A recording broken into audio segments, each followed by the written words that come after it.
Job 9-14. Then Job replied, "Indeed, I know that this is true. But how can mere mortals prove their innocence before God? Though they wish to dispute with him, they could not answer him one time out of 1,000. His wisdom is profound, his power is vast. Who has resisted him and come out unscathed? He moves mountains without their knowing it, and overturns them in his anger. He shakes the earth from its place, and makes its pillars tremble. He speaks to the sun, and it does not shine. He seals off the light of the stars. He alone stretches out the heavens, and treads on the waves of the sea. He is the maker of the Bear and Orion, the Pleiades and the constellations of the south. He performs wonders that cannot be fathomed, miracles that cannot be counted. When he passes me, I cannot see him. When he goes by, I cannot perceive him. If he snatches away, who can stop him? Who can say to him, 'What are you doing?' God does not restrain his anger. Even the cohorts of Rahab cowered at his feet. How then can I dispute with him? How can I find words to argue with him? Though I were innocent, I could not answer him. I could only plead with my judge for mercy. Even if I summoned him and he responded, I do not believe he would give me a hearing. He would crush me with a storm and multiply my wounds for no reason. He would not let me catch my breath, but would overwhelm me with misery. If it is a matter of strength, he is mighty, and if it is a matter of justice, who can challenge him? Even if I were innocent, my mouth would condemn me. If I were blameless, it would pronounce me guilty. Although I am blameless, I have no concern for myself. I despise my own life. It is all the same. That is why I say, he destroys both the blameless and the wicked. When a scourge brings sudden death, he mocks the despair of the innocent. When a land falls into the hands of the wicked, he blindfolds its judges. If it is not he, then who is it? My days are swifter than a runner. They fly away without a glimpse of joy. They skim past like boats of papyrus, like eagles swooping down on their prey. If I say, I will forget my complaint, I will change my expression and smile, I still dread all my sufferings, for I know you will not hold me innocent. Since I am already found guilty, why should I struggle in vain? Even if I wash myself with soap, and my hands with cleansing powder, you would plunge me into a slime pit, so that even my clothes would detest me. He is not a mere mortal like me that I might answer him, that we might confront each other in court.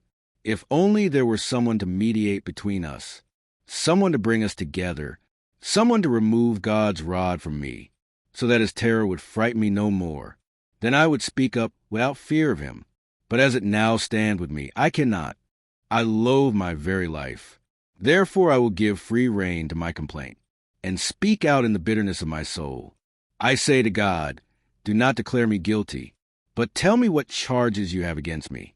Does it please you to oppress me, to spurn the work of your hands, while you smile on the plans of the wicked? Do you have eyes of flesh? Do you see as a mortal sees?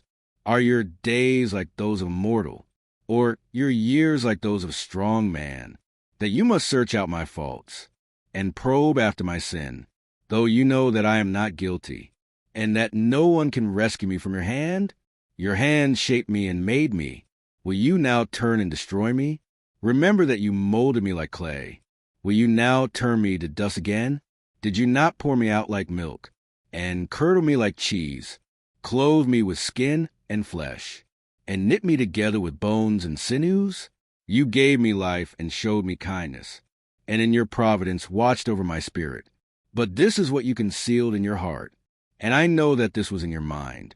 If I sinned, you would be watching me, and would not let my offense go unpunished. If I am guilty, woe to me. Even if I am innocent, I cannot lift my head, for I am full of shame, and drowned in my affliction. If I hold my head high, you stalk me like a lion, and again display your awesome power against me. You bring new witnesses against me, and increase your anger toward me. Your forces come against me wave upon wave. Why then did you bring me out of the womb? I wish I had died before any eyes saw me. If only I had never come into being, or had been carried straight from the womb to the grave. Are not my few days almost over? Turn away from me, so I can have a moment's joy, before I go to the place of no return. to the land of gloom and utter darkness, to the land of deepest night, of utter darkness and disorder, where even the light is like darkness. Zophar, then Zophar the Naamathite, replied, Are all these words to go unanswered? Is this talker to be vindicated? Will your idle talk reduce others to silence? Will no one rebuke you when you mock? You say to God, My beliefs are flawless, and I am pure in your sight. Oh, how I wish that God would speak, that he would open his lips against you, and disclose to you the secrets of wisdom. For true wisdom has two sides. Know this, God has even forgotten some of your sin. Can you fathom the mysteries of God? Can you probe the limits of the Almighty? They are higher than the heavens above. What can you do? They are deeper than the depths below. What can you know? Their measure is longer than the earth, and wider than the sea. If he comes along and confines you in prison, and convenes a court, who can oppose him? Surely he recognizes deceivers. And when he sees evil, does he not take note? But the witless can no more become wise than a wild donkey's colt can be born human. Yet if you devote your heart to him, and stretch out your hands to him, if you put away the sin that is in your hand, and allow no evil to dwell in your tent, then, free of fault, you will lift up your face. You will stand firm and without fear. You will surely forget your trouble, recalling it only as waters gone by. Life will be brighter than noonday, and darkness will become like morning. You will be secure, because there is hope. You will look about you and take your rest in safety. You will lie down, with no one to make you afraid, and many will court your favor. But the eyes of the wicked will fail, and escape will elude them. Their hope will become a dying gasp. Job. Then Job replied, Doubtless you are the only people who matter, and wisdom will die with you. But I have a mind as well as you. I am not inferior to you. Who does not know all these things? I have become a laughingstock to my friends. Though I called on God and he answered, a mere laughingstock, though righteous and blameless. Those who are at ease have contempt for misfortune, as the fate of those whose feet are slipping. The tents of marauders are undisturbed, and those who provoke God are secure, those God has in his hand. But ask the animals, and they will teach you, or the birds in the sky, and they will tell you, or speak to the earth, and it will teach you, or let the fish in the sea inform you. Which of all these does not know that the hand of the Lord has done this? In his hand is the life of every creature, and the breath of all mankind. Does not the ear test words?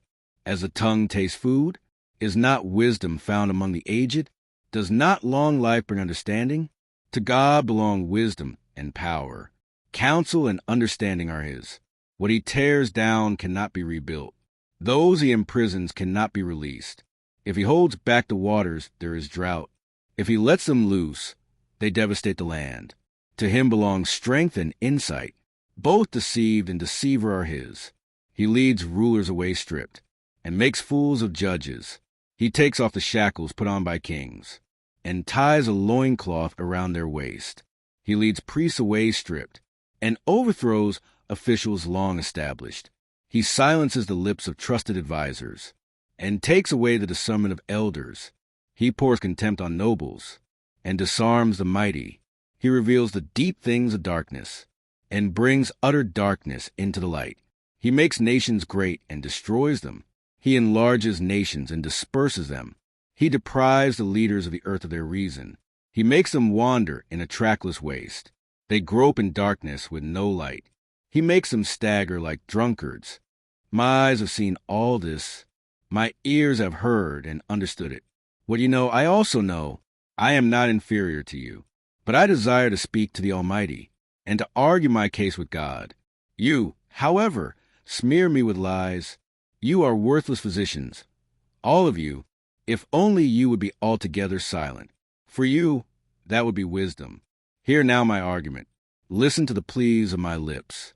Will you speak wickedly on God's behalf? Will you speak deceitfully for him?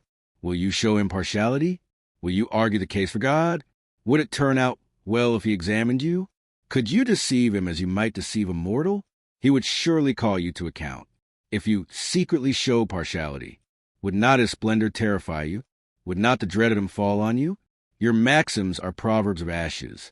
Your defenses are defenses of clay. Keep silent and let me speak. Then let come to me what may. Why do I put myself in jeopardy, and take my life in my hands? Though he slay me, yet will I hope in him. I will surely defend my ways to his face.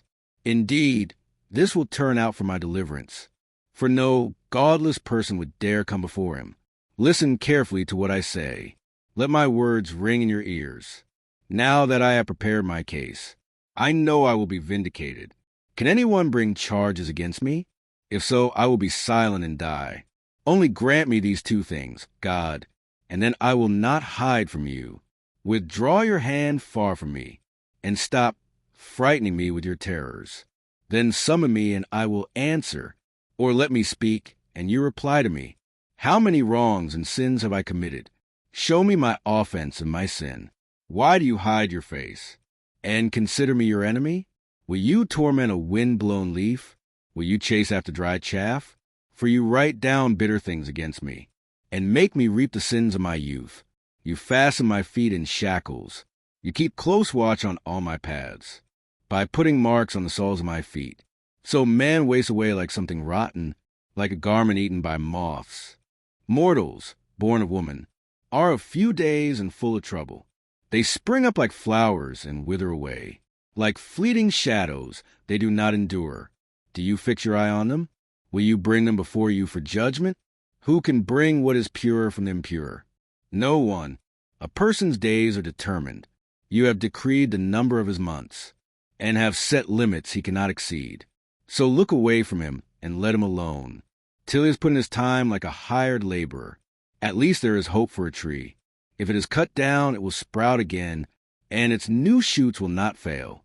Its roots may grow old in the ground, and its stump die in the soil.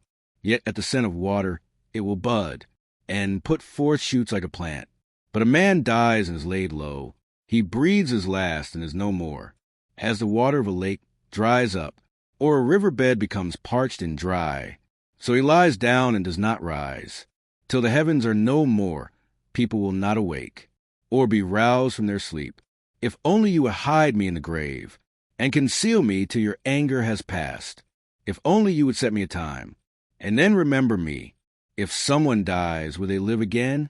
All the days of my hard service, I will wait for my renewal to come. You will call, and I will answer you. You will long for the creature your hands have made. Surely, then you will count my steps, but not keep track of my sin. My offenses will be sealed up in a bag. You will cover over my sin. But as a mountain erodes and crumbles, and as a rock is moved from its place, as water wears away stones, and torrents wash away the soil, so you destroy a person's hope. You overpower them once for all, and they are gone. You change their countenance and send them away. If their children are honored, they do not know it. If their offspring are brought low, they do not see it. They feel but the pain of their own bodies, and mourn only for themselves.